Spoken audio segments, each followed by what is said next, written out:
Здравейте и добре дошли в канала за газово оръжие. Днес ще ви покажа един много малък симпатичен пистолет. Това е Екол Волга. Общо взето получавате го в малка, доста паянтова пластмасова кутийка,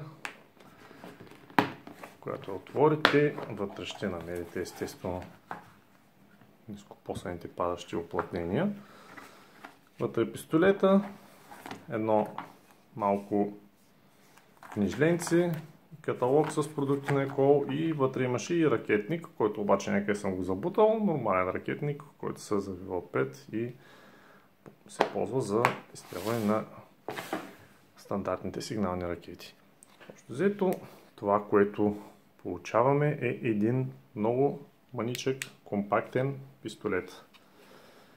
Като цяло, ако ви трябва да си го носите в джоб, в чантичка или нещо такова, да не ви заема място, да не си личи, че носите такова нещо в себе си, естествено, нали, като го сравним с нормален пистолет, разликата е, просто няма база за сравнение. Но като цяло е от, както аз обичам да им казвам, от старото поколение Еколи, които са с доста повече метал правени.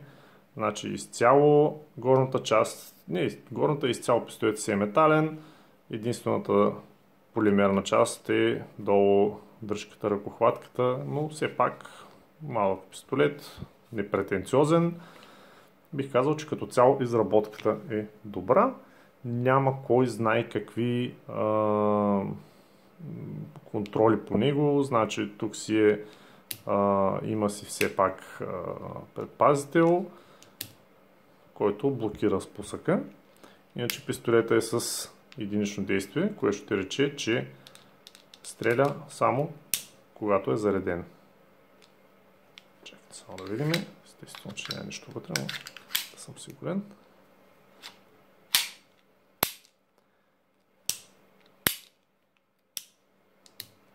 И спусъкът е блокиран. Общо взето, тук отдолу се вади пълнителя, което при малките пистолети знаете, че се бута това лошче и се вади пълнителя. С един ред събира, мисля, че 6 нормални 9 мм халосни патрони. Да, мисля, че точно беше 6 плюс 1. И общо взето това е, което мога така на пряма виста да ви кажа за този пистолет. Значи хубавото е, къде е хубаво, къде е лошо, е, че понеже малко е улющен отпред, ама няма значение, сега боята не е от най-качествената.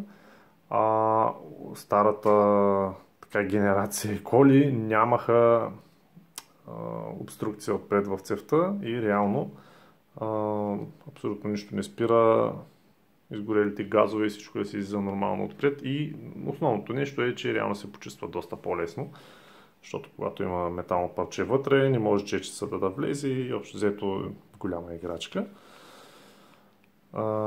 Да, общо взето, понеже няма лошче за освобождаване на блока, ето така се прави и се освобождава. Чукчето си контактува директно с иглата. Виждате, че си има вътре от предполагам стомана, парченци вътре, което да удари иглата, за да не се деформира чукчето, което е добре. И общо взето, това е, което мога да ви кажа. Дайте ме бързо да го разглобиме.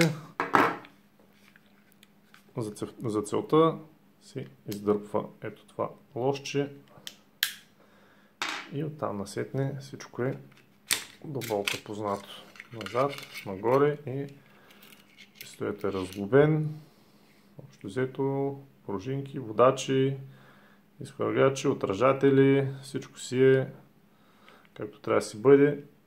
Както казах, няма нищо в цевта и се почиства много лесно.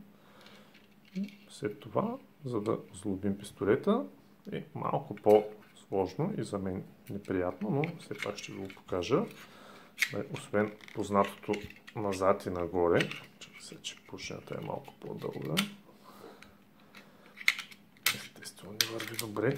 Така, след като го вкараме това нещо, тук вътре ви трябва нещо малко дълго, тънко и остро, с което да подпъхнете отвътре, да избутате държача на пружината, за да може да вкарате ключалчицата. И аз общо взето го правя с едно ключенце от един друг мой пистолет.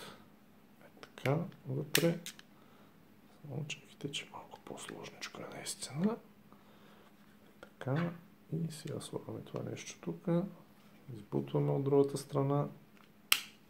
И може с гвозда и че с нещо друго да се направи. И реално пистолета отново си е готов за употреба. Така че това е, което мога да ви кажа за Екол Волга.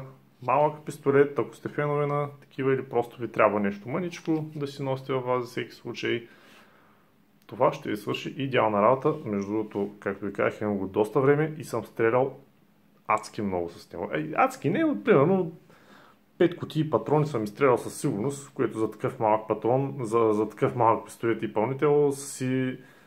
Сега не ги смятам колко, ама примерно, честно казвам, сега в момента е късно и не ми се смята, ама по 6 патрона, 50, няма да ги смятам наистина, мързима. Но са много пълнители.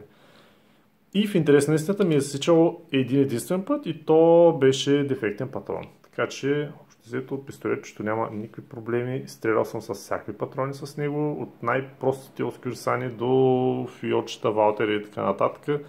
Няма никакъв проблем и абсолютно си яде всякакви патрони.